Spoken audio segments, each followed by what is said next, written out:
Welcome back to the Social Selling Podcast, and I am so pumped for this episode. I mean, we get some good guests on the show, we get some great guests on the show, but today is one of the greatest guests that we've had on the show, a true legend in the sales space, someone who has been in this game for such a long time, sales, social selling, genuine sales navigator expert, B2B sales influencer, Morgan J Ingram. Thank you so much for joining me on this episode. I'm happy to be here, man. You got us hyped up. I love it. I love it. We're here. We're here. Well, I think you and I have shared a very similar journey. We were quite early adopters to creating sales content and kind of rode the wave in a very similar fashion. And I've Yep.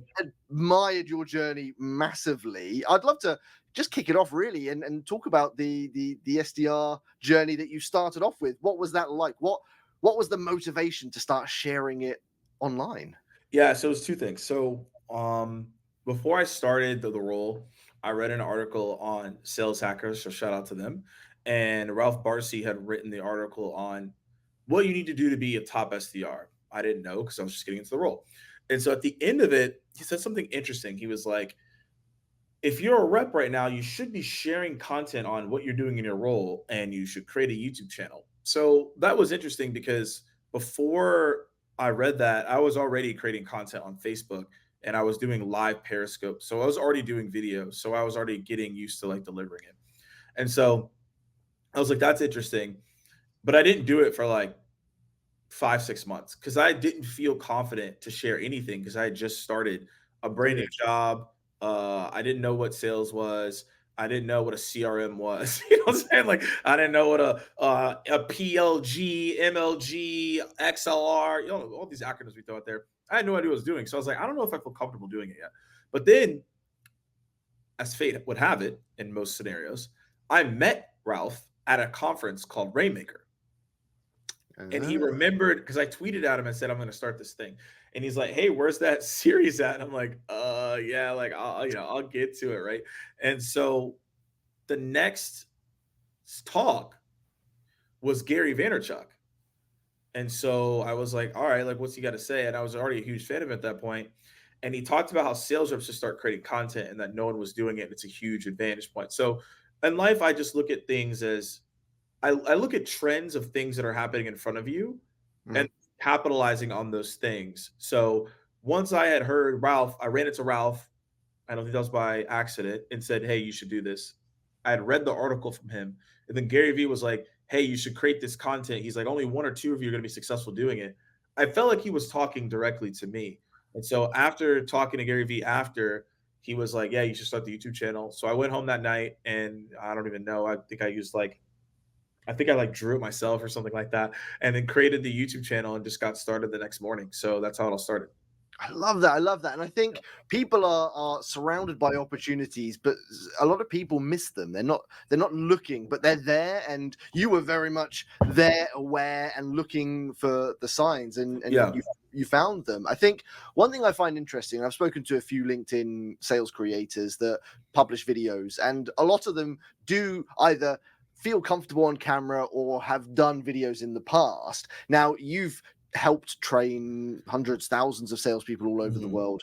That Yep. from my experience, the majority aren't comfortable getting in front of a camera and recording videos. What's some of your advice to people that where it might not be natural for them to do video content to help them sort of get over that bridge? Yeah. Well, video content or video in the sales cycle. These are like two different things. To be Very two fair. different things. I think video in the sales cycle, people can probably bridge across because it's no different to going on a call. But I think Yeah, recording a video of yourself to like publish on LinkedIn that's and different. Yeah. That's different. Yeah, the reason I say that because I understand where that comes from because it really is fear. Now, my yeah. answer is going to be based on what I actually saw a post from Kevin Dorsey. We probably both follow him. We've seen his content, Yeah, KD. yeah. He actually talked about this morning, which is very interesting. He talked about how when we have fear, we need to figure out what the core issue or root of that actual fear is.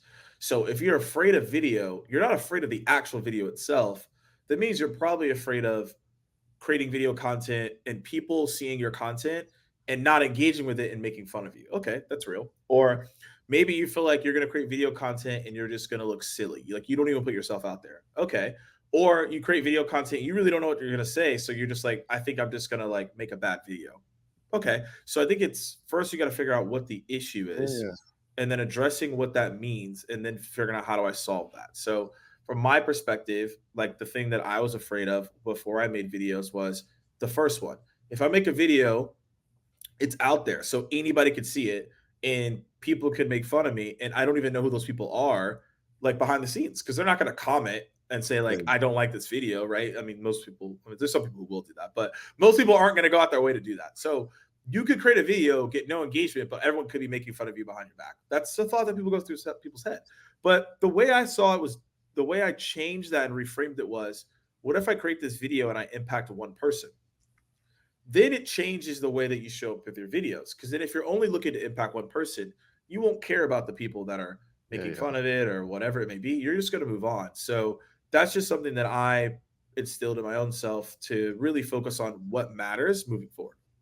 Well, salespeople generally have or definitely grow thick skin to deal with Mhm. objections and rejection. But I think sometimes video is almost a separate thing to that sales process. So actually connecting the dots and just realizing that ultimately it doesn't matter. And you're right, if you can impact one person or more, it's worth it. What I think is interesting is the sort of fear that you had early on before you started was that I've only just started this role. And Yep. actually, there are lots of salespeople that are new in their career, and what you found, which was just such a great opportunity, was you didn't go out there to tell people what to do. You documented your journey. It doesn't matter Exactly. what stage of your career you're at. Was that also scary at the start, sort of being relatively fresh in the role and putting stuff out there? I think at the start, for the first 3 months, I wasn't doing well, so I didn't feel comfortable to even create the videos. You know what I'm saying? So like, I just didn't really feel good about it at all. By the time I went to Rainmaker, I'd started doing better, so Okay. I felt more confident in doing it. And I think I was a unique case in a regard because I was already creating videos on Facebook, Hmm. and people didn't understand what I was doing back then. So for me, I was like, all right, like this is just it is what it is. Yeah, yeah. Like I'm just gonna I just see what's happening there, and I'm like, all right, I'm just gonna move over here to LinkedIn. When I started creating the videos on LinkedIn, I didn't really care at that point because I had already gone through the process of that when I was doing Facebook and Periscope. So I was just like, I just needed a vehicle to talk about that I felt confident in. So once I felt confident in my role and I felt like I could document it and really share, that's when I was like, okay, yeah, I can do this. This makes sense. I love that. I love that. And times have changed. It's now becoming very common and normal I for know. companies and I sales know. teams to create content. What are your thoughts? Like, do you think companies should be providing resources and space for their salespeople to start creating content? Yes, but I don't think every rep should be creating content. I see a lot of people saying that every rep should be creating content. I think that's wrong because most reps that I've interacted with, they just aren't they actually it doesn't make sense for them to create the content because they're just better at other things. Yeah. So, yeah, they're better at the selling portion or the cold calling. So, I actually don't want them to do those things. What I do want them to do is curate, which is different than creating content. And this is an important distinction. So, the way I look at it is if I can get a rep to put out one piece of content a week, that's great. But the way we do that is we don't give them the here's the company update and post it on the that's no. Here's a product update and let's post it on out here. Like, no, that's those are things I'm not looking to do.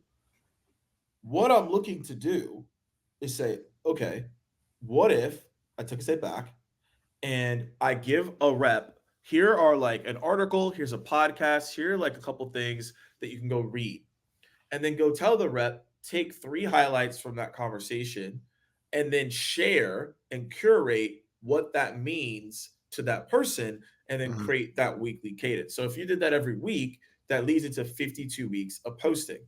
And you're also learning about your industry. So there's no real loss there. Now, what I've identified and realized is that like a lot of people say that's a lot of work. And I don't think it is if you're doing the research about your industry anyways, you might as Yeah. well write about it. I think that all comes together. But a lot of people are like, that's a lot of work, that's crazy. That's fine. I just tell people like if you want your team to be creating, treat them as curators and then find people who raise their hand that truly do want to create, like myself. The thing is, I just had a different perspective. I wanted to get into marketing. I wanted to learn content. So, like, I knew I wasn't going to be sales for the rest of my life. I told the team that when I joined, I'm not going to be here forever in sales. It just so happened that I got into sales coaching and sales training, and I ended up training all these top teams. But that was not the goal. I'm just letting people know right now. The goal was to create content. The goal was to impact people that way. And a byproduct, all these other things happen. Love that. And I don't know about you, but I found pretty much every company I've worked with, there is always at least one person that is There's always either one. interested in social or already active on social. There's always one, sometimes a few. Yeah. And I agree. Those have more potential and more interest, which means you're Exactly. going to get more out of it than the other. So I love that approach. Yep. What do you think sales leaders can do to support those creators more? So the 1, 2, 3, however many there are, what can sales leaders do to nurture their growth with social?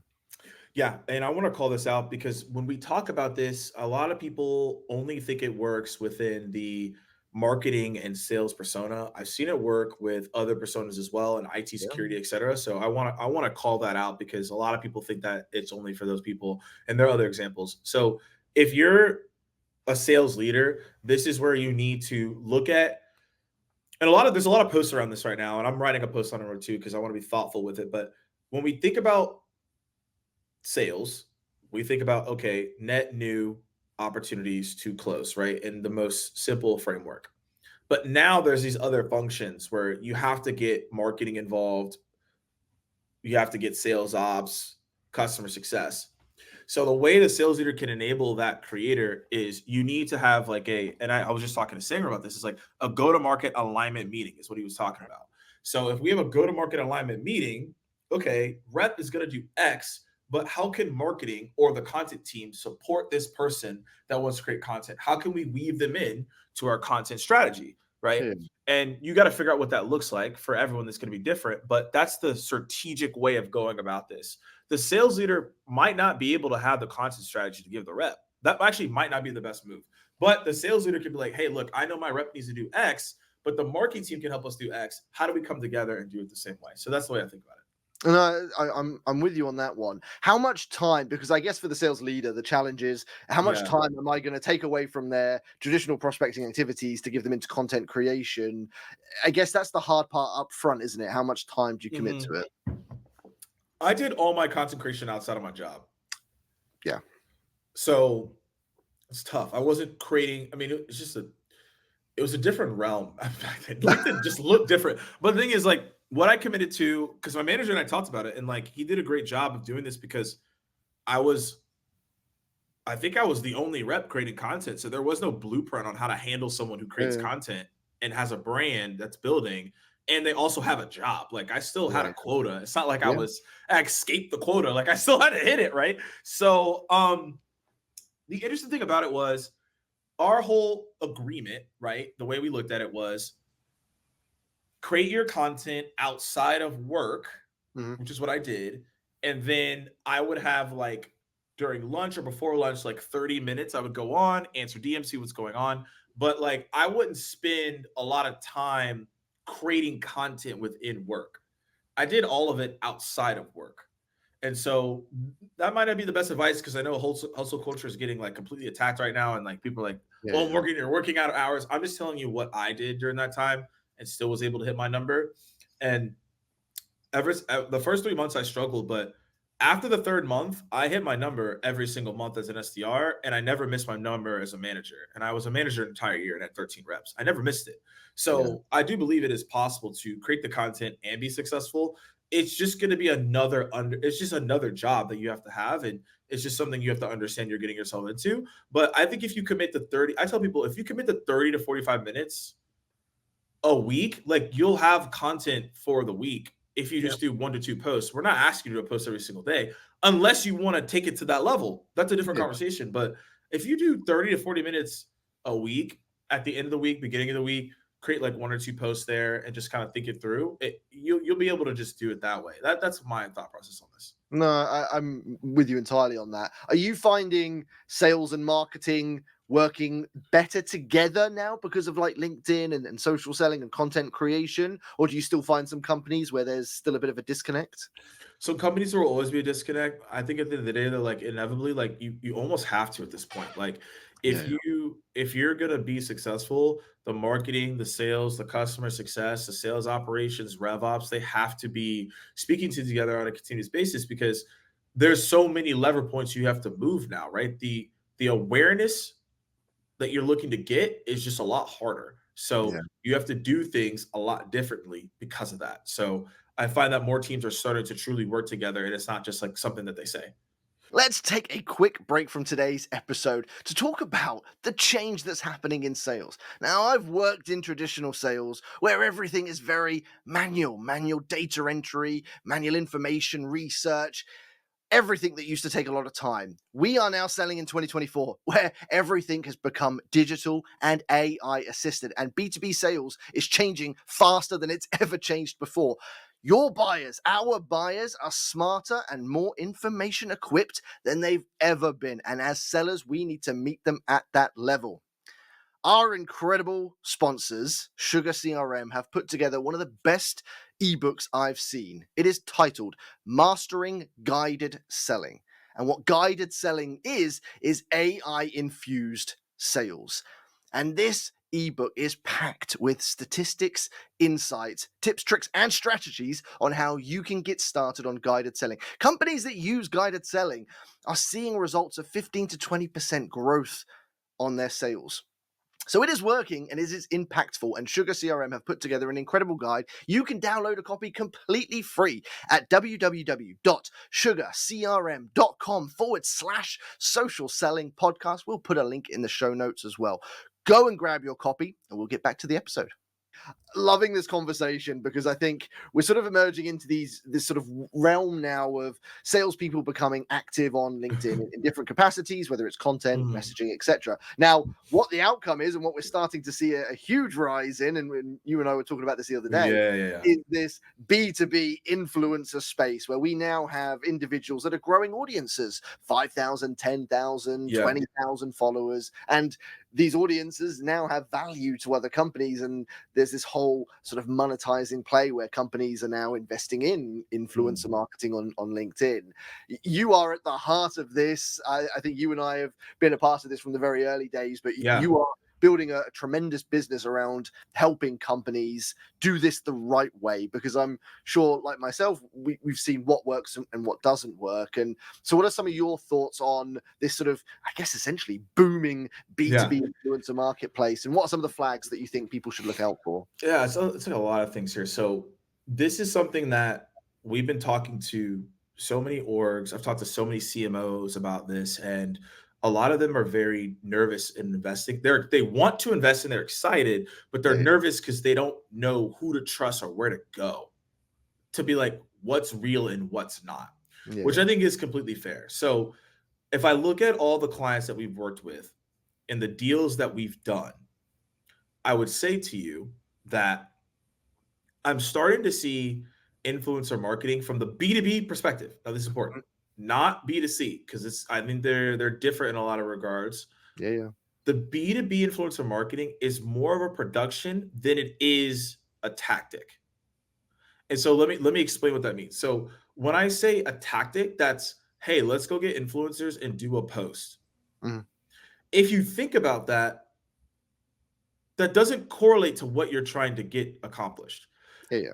B2C influencer marketing can be a tactic or a campaign stretch because you're influencing a lollipop. Hey, I have a lollipop and I want you to buy it. That's a pretty easy decision. Like, Yeah, okay, yeah. cool. Or like, hey, I have this hat that you should go buy. I have Mhm. this chocolate you can go buy. That's not hard. Yeah, it's not a hard decision to make. Like, you either want the candy or the hat or you Yeah, don't, right? It's like, great. Like, that was a good video. I'm going to go buy the candy. With these products, though, you're not going to make one decision off of yeah, yeah. a post. Now, you could raise your hand and have interest to go check it out, but you're going to have to see it more times to truly want to invest. And so when I say it's more of a production, we're finding that things that are like we've done I mean, you know this, right? The production we've done with Calendly and the masterclass, the things that we're doing with clients and creating more long form shows and webinars. I know these things people like they're outdated, but I'm actually just starting to see that there has to be continuous education top Yeah. level from the organization with credible voices that are influencers and subject matter experts to do that. And I believe that's where we're going. And I'm only saying that because I'm in the deals. I'm working with these organizations Yeah. and we're seeing the results. Like, and those will come out in the next couple of weeks of what we're seeing. So that's what I see there. So I think ultimately the benefits of this is you need to partner with someone who has trust in the market, and this is important, beyond the platform. Someone could have trust in the platform, but beyond the platform, there's trust. At this point, Daniel, both and I have built this. If we decided not to post for 3 years, people would still probably know who we are in the space. Yeah.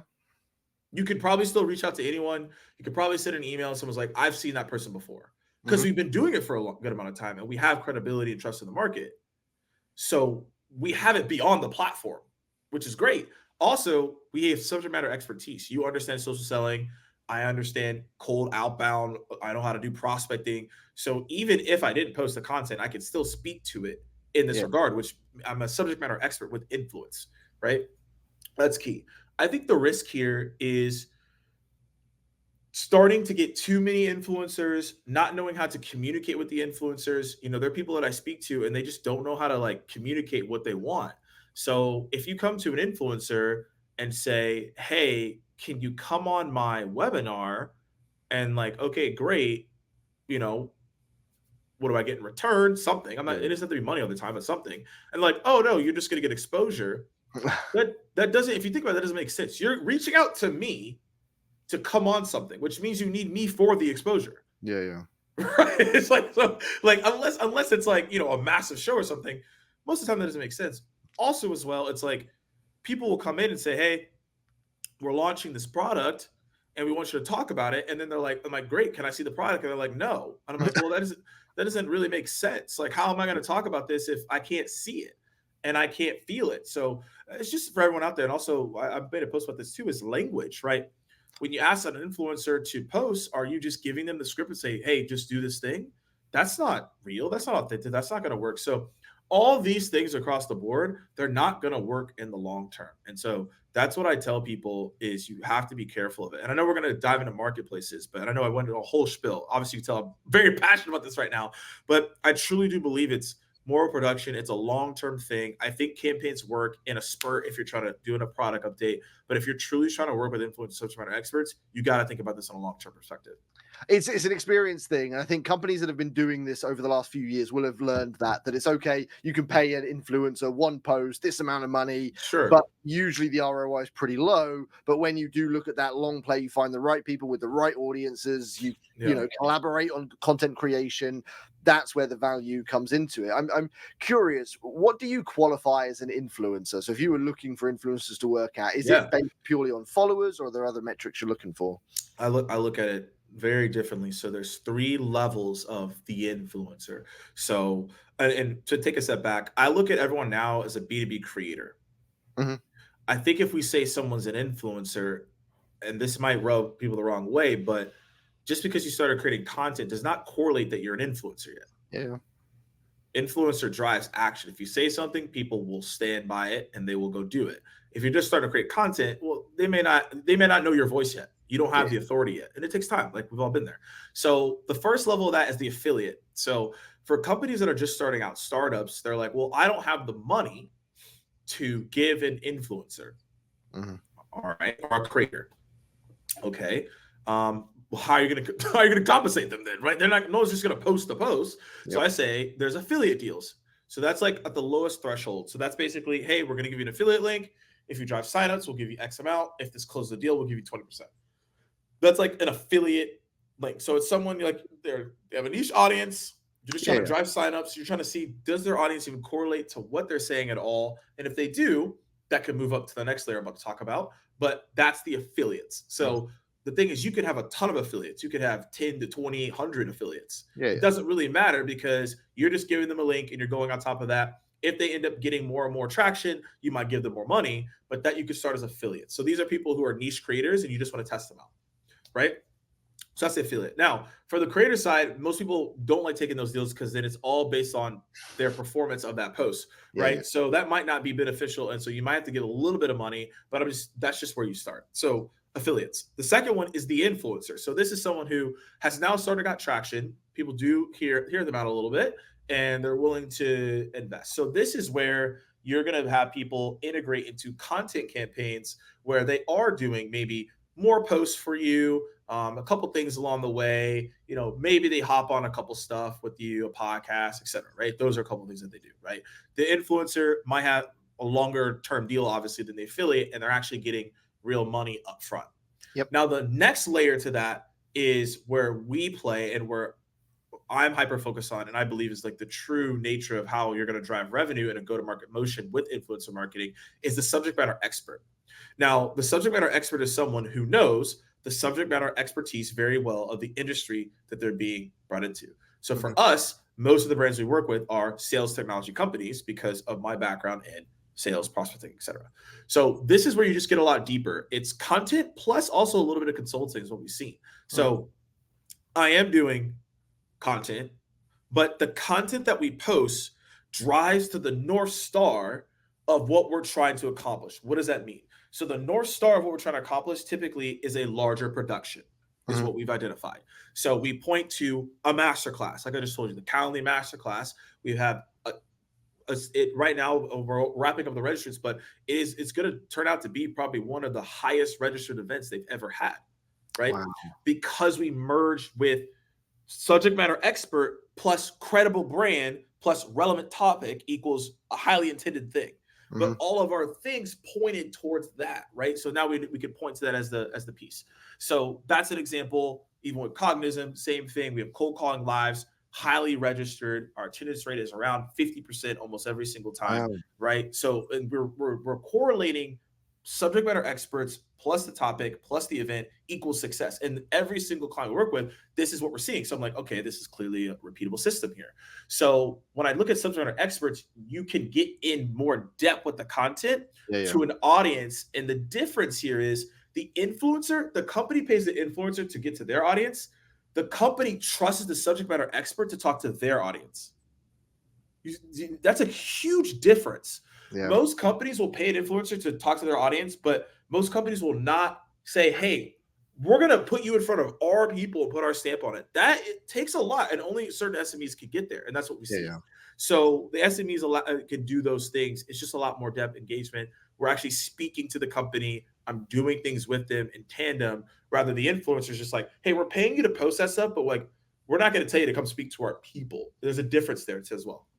I think you've highlighted it well, though, with your three stages. And I think you are right, from affiliates to early stage creators to then Yeah. influencers, and then obviously the subject matter experts, which is Yeah. absolutely what the bigger companies are going to want, the Yep. longer projects. Now, I guess this probably then goes to the final question for our episode today, which is around influencer marketplaces. I'm seeing quite a lot of them being built at the moment. That's a lot. And curious to know what your thoughts are. I see them sitting in your middle arch of, and then probably in between sort of entry and middle of, affiliate and influencer. Yeah. Obviously, I think probably the subject matter expert is way above that. But Yep. what are your thoughts on these marketplaces coming into play? Yeah. So when you to add context to this, so when you think of the subject matter expert, those are people who can garner the partnerships and long term. And I think Stephen Bartlett has had a deal like this. You're going to see a lot of B2B creators that have this, where and also the guy who reviews the tech, Marshawn, I think his name is. You know what I'm Yeah, talking about? You know yeah, what yeah, I'm talking about? yeah, Marcus? I think his name is yeah. Marcus. I think it's Marcus. So if you actually look, and this will lead to the marketplace. If you look at their deals, they're getting $250,000 a year to work with the brand. They're also getting 5% equity stake. They're getting stock options. Long term, I believe every B2B creator should be aiming towards that. That is my focus right now. How do I work with these mid-market enterprise companies where we do get six-figure deals, which we're getting? Then also as well, we're getting equity, like me personally, getting equity within those companies, and it's a true partnership. I Mhm. believe every single person should be aiming towards that because you're going to be more committed to the content and there's going to be a real partnership.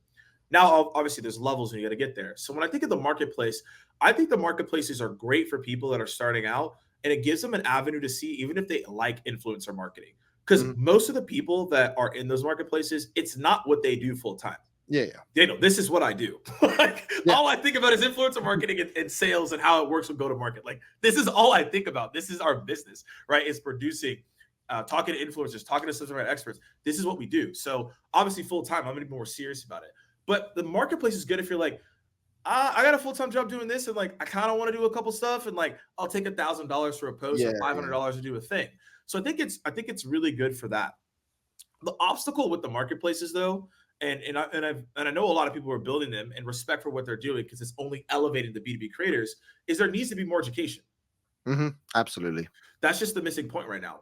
Okay, cool. I get an influencer deal, but do you understand the intricacies of reading the contract? Do you know how to work with the people? Do you understand the timelines to execute the content? Do you know how to speak the brand's voice while still being authentic? Do you know how to like communicate? Okay, what is success at the end of the day?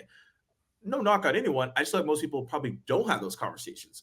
I've been fortunate where I've worked with a lot of people already at the enterprise level where I know what to look for. I know how to read the contracts and things of that nature. No legal advice, but I know how to read it, right? And so that's probably where I'm seeing the gap in the marketplaces is we need to have education before we let it just go crazy. Because I think a lot of brands and creators may have a bad taste in their mouth if we're not educated on how to do this appropriately.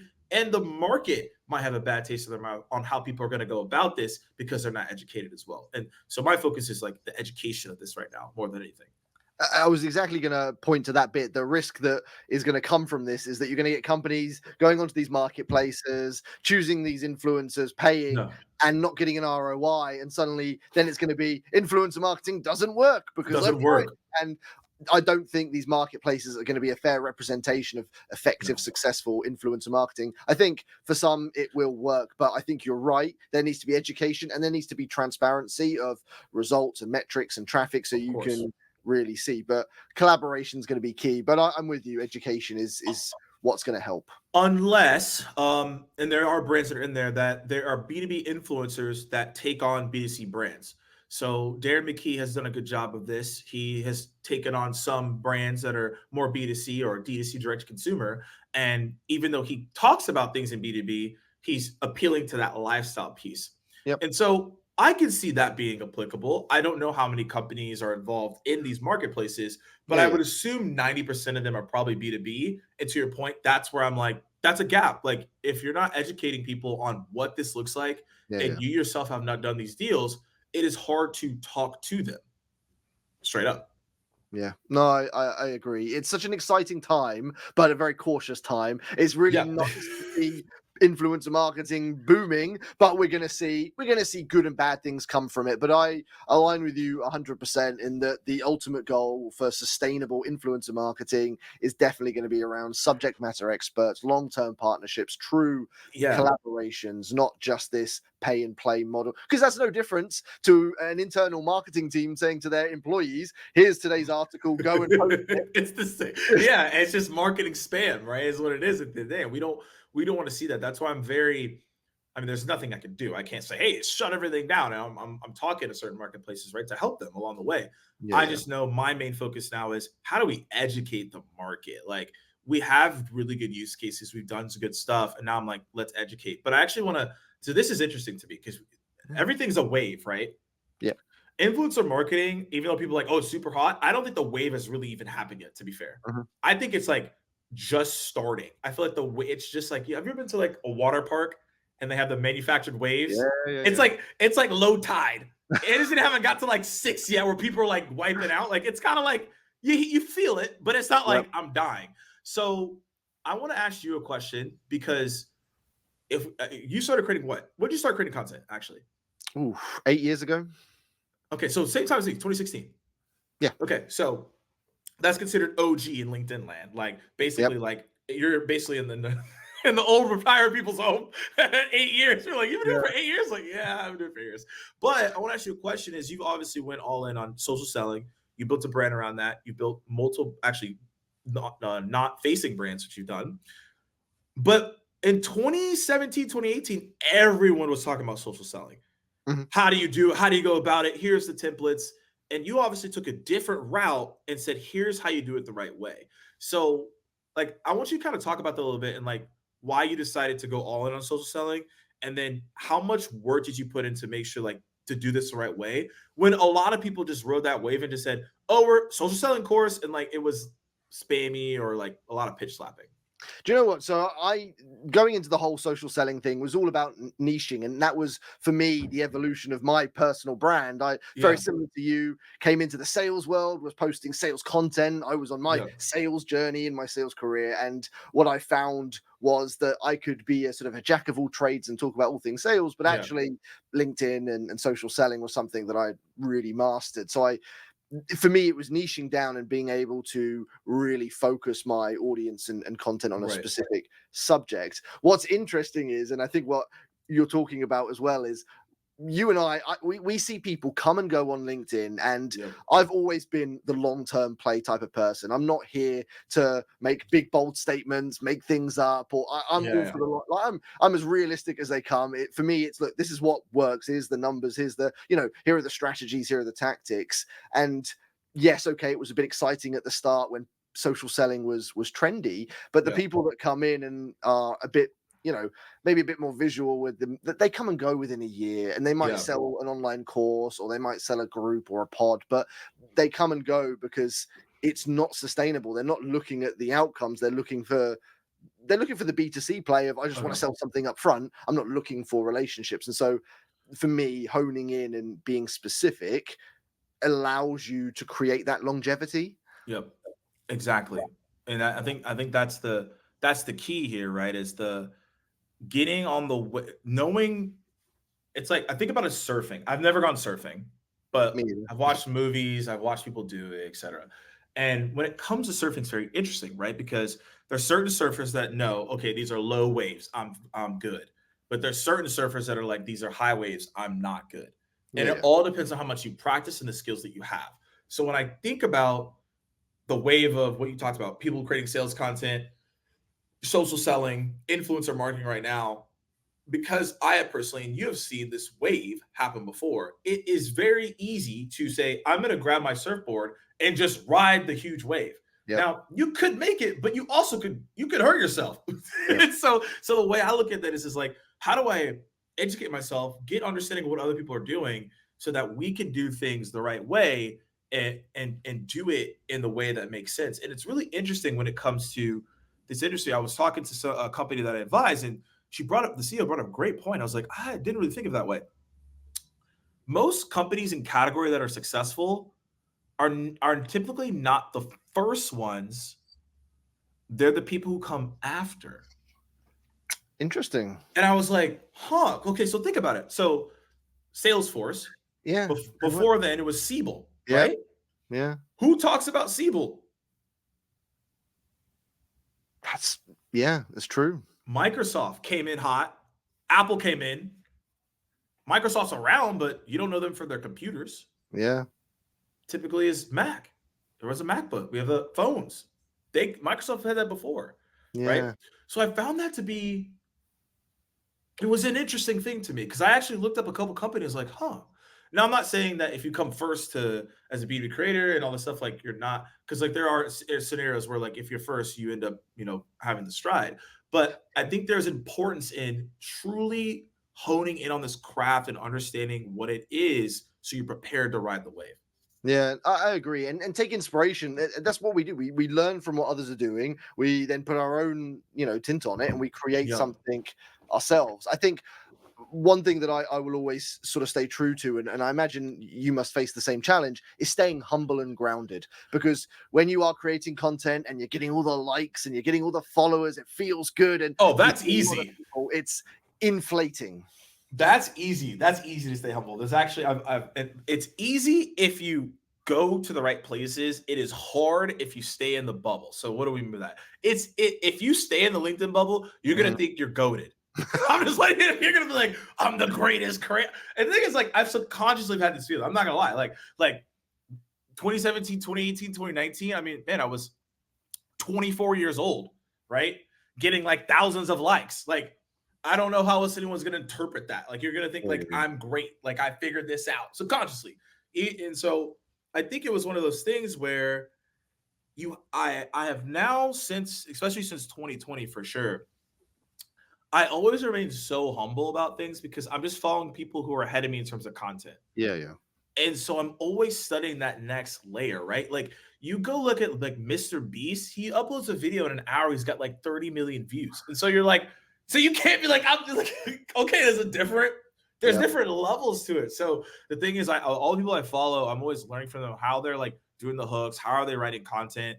And I think that's what gets me excited. But also as well, I've been talking to my coach about this, is I think life and all this becomes more exciting when you treat it like a video game. Like if you truly treat it like a video game, most video games are like uncapped. Like you could Yeah, keep yeah. leveling, you can keep going. Like most games, you don't you can max out, but it's gonna just take you a while to do that. And even if you do max out, it's still fun to play. So I Yeah. think for me, like that's how I look at it. Is like I may be further along, you may be further along, but I've learned a lot from people who just started LinkedIn 3 years ago and they're doing phenomenal. And I'm like, great, what did you learn that like I just didn't pick up? So I think that's how I always look at it now. I'm very humble in that regard to be like, there's always things that I can learn to get better.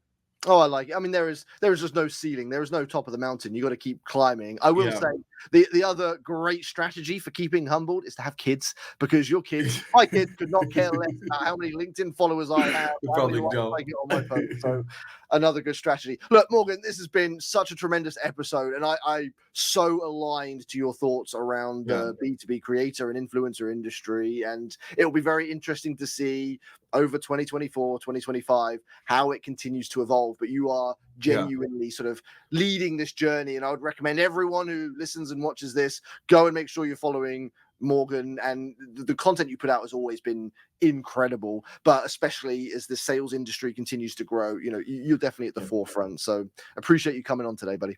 Absolutely. Thanks for having me. Cool. Thank you for everyone who's listened, and we will catch you all on the next episode very soon. Take care, everyone.